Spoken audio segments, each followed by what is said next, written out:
Okay, today we went and seen the surgeon. He went over some procedures that they're going to do, and as you look at the video, it'll be more in depth. And then after you watch the video, I'll explain a little bit more.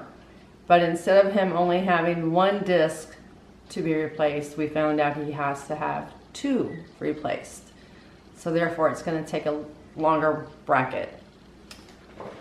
So on here, it's the 5, 6, and 7 that's got to be joined together with the 2 artificial discs. So they're going to take that one out, put an artificial disc in, take the old one out that's damaged, and put another one in. And then the bracket will cover the 2. And as you watch the video, the surgeon will explain it a lot better than I can right now. Okay? So watch the video.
From the front of the neck. That's what the word anterior means. This is what the spine looks like, bones and discs, and then discs herniate. When discs herniate, they can pinch nerves.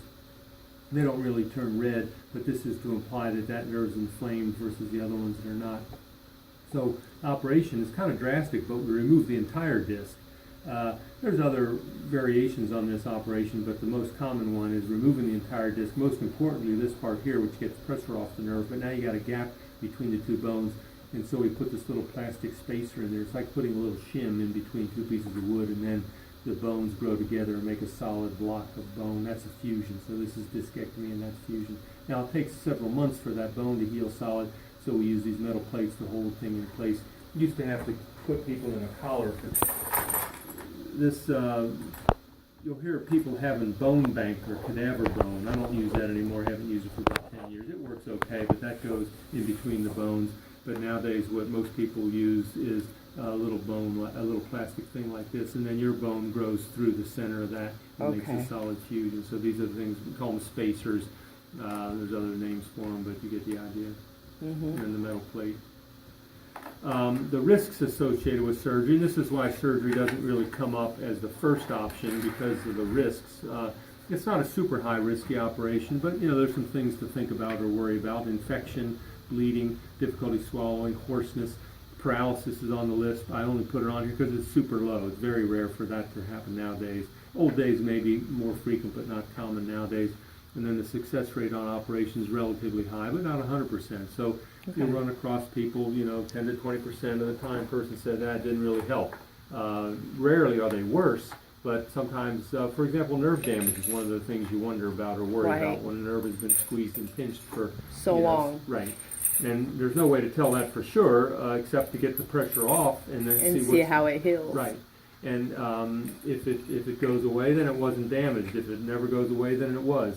Now, when a nerve is pinched for a while, it often takes a while for it to get better. Right. But at least there's a trend towards improvement that lets you know, okay, this thing's on the right track. Right.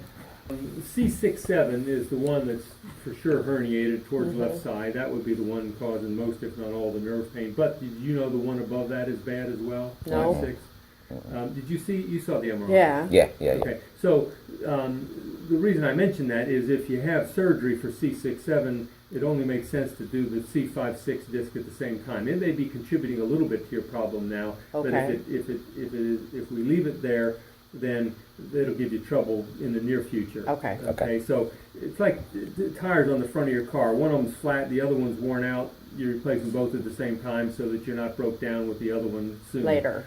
And that's a very common scenario, that the two bottom discs, C5-6 and C6-7, go bad about the same time. And Okay. this is what it looks like when we do the operation, that these two discs are operated at the same time. Okay. So it's the incision is something like this, not in the middle but off to the side. And for 1 or 2 levels, the incision is the same. The risk is pretty much the same. The recovery is the same. As far as you can tell, you can't tell the difference between 1 and 2 levels. Now you do lose a little bit of range of motion in your neck. This type of range of motion here, you don't lose any of this. So from a functional standpoint, you really don't feel like your neck is all that stiff afterwards, no stiffer than it is now. Okay. But you do lose when you have fusions a certain range of motion, 10% per level fused, just because, you know, these discs are part of what makes your neck It flexible. moves, yeah. And once you fuse them like this, well, you've lost a little bit of that. ability. Right. But in fact, this is not a fragile operation. This is a sturdy operation. This is one that right after surgery, things are super sturdy, and then they just get stronger as the bone heals over time. So long term, there are really no restrictions or precautions as a result of the operation. How about like roller coaster rides or water ride bumpiness, or I'm good on all that? Yeah. Okay. So, I mean, this is the operation that, you remember Peyton Manning? Uh-huh. So he had the operation.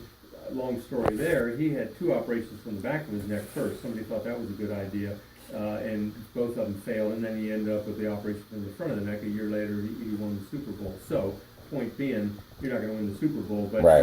return to roller coasters and normal activities. Okay. He could quarterback in the NFL with an operation like this. Questions? Will I have any problem like going through having an MRI? No. Okay, No. or going through a gate or like a metal detector? Or Usually not with the metal detectors. MRI, no, they're MRI compatible. It's titanium, Okay. which is MRI compatible. The metal detector is usually something this small in the center of your body, really doesn't go off, but sometimes it does. And if it does, they'll send you to the X-ray machine, and they can see that it's a bracket. And then like the time off, like how long would I be out? You ought to plan on 2 to 3 weeks off, but you could 2 to 3 weeks, be okay. back sooner, depending on how you feel. Like I said, it's a super sturdy operation, so if a week after surgery you're thinking, gee, I feel pretty good, my arm's better, my neck's not too bad, you know, I'm not going to hold you back. You call and say, all right, look, I'd like to go back to work, I feel pretty good, and I'd say, fine, you know, just take it easy, be smart, and as I said, it's a sturdy operation, so if you go back too soon, the worst that's going to happen is you're going to say, oh, now it's kind of sore, and now my neck is hurting, my shoulders are still sore, but you're not going to break anything or pop a screw loose. It's that type of thing. So plan on 2 to 3 weeks, but it could be less if you feel. Yeah, well, that's what I had planned on, at least a good 2-3 weeks and stuff. So all right. The nurse practitioner said that he would most likely, after surgery, soft mechanical foods. Usually, I'd say that's the number 1 complaint afterwards, is difficulty swallowing. Okay. Now, I don't know why some people don't have any, and then some people for 2 or 3 weeks. Usually people with super skinny necks. So the one thing that having extra padding in your neck is it allows things to, extra padding. So pushing things around is worse on a skinny neck with no extra cushion, if you will. Like mine. Yeah. And so those people typically 2 to 3 weeks later, they're still saying, man, I got to chew things up really good and wash it down. So, but you know, you modify the consistency of food based on what you need. Now, I've had people that have this operation and they stop at you know, Woody's on the way home and have a barbecue sandwich. And then other people, you know, they're doing milkshakes and yogurt and pudding and things like that for a few days or a week. So it just varies. But everybody, I'd say, feels the difficulty swallowing. It's just a question of how bad for how long. Each of us. Right. Okay. I think that would be it. Yeah. No collar, you don't have to wear a collar. That's super sturdy, you don't have to wear a collar on the outside. General anesthesia means you're completely asleep for it. And how long does the surgery take, roughly? 2 hours. 2 hours. Okay. General anesthesia. You wake up, usually you're ready to go home 2 or 3 hours after you wake up. Yeah. Okay. All right. All right? I guess that would be it. You're pretty sure you want to do it? Made up your mind? Yeah. Okay, so now that you've heard that the recovery time could take anywhere from 10 to 15 days, possibly be back at work in 10, he should be able to eat solid foods instead of just a liquid diet for the next month. Just got to chew a little bit more. The two vertebrae, as you heard the doctor say, will grow together in between the plates. Normal activity as much as normal as possible. His only limitations will be he's not going to be able to bend his neck down this way as far or bring it back as far. He will have full rotation of his neck, but he will have limitations on the forward and backwards. Be able to bike ride, swim, roller coasters, no neck brace for recovery. That's what the plate is now for. So basically it's just back to normal and learning his limitations with lifting. So I hope you guys watch the whole video and learn something, because we're learning a lot right now. So until our next one, until our surgery date, see ya.